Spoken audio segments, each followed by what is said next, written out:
तो कैसे हैं आप? আপনারা কি জানেন পাঠান মুভির দিন শেষ হতে চলেছে? বলিউডের বক্স অফিসে সুনামির ঢেউ নিয়ে আসতে চলেছে এই গাদার 2।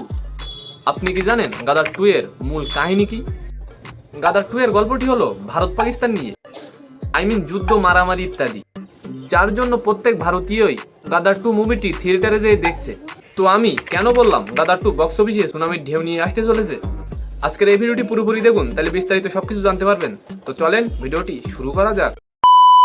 হলে রমরমিয়ে চলছে সানি দেওয়াল আর আমিষা প্যাটেলের গদর 2 সিনেমা। করোনা পরবর্তী বাজারে শাহরুখ খানের পাঠানের পর কোনো সিনেমা এত ভালো ফল করলো। শুক্রবার 11ই আগস্ট মুক্তি পায় ছবিখানা, আর ইতিমধ্যেই তা ঢুকে গিয়েছে 200 কোটির ঘরে। ShackNeil.com এর প্রাথমিক রিপোর্ট বলছে স্বাধীনতা দিবসের দিন অর্থাৎ মঙ্গলবার ছবি আয় করেছে 55.5 কোটি টাকা।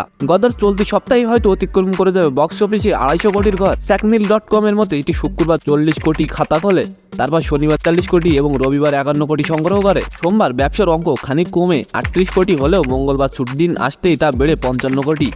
এখন 5 দিনের মোট নেট সংগ্রহ 229 কোটি টাকা। গদর 2তে সানি আর আমিষা ছাড়াও দেখা মিলেছে মনীষ অধরন, গৌরব চোপড়া, সিমরাত কৌর, লব সিনবা, রাঘব বেদি ও ডলি বিভ্রান্তের।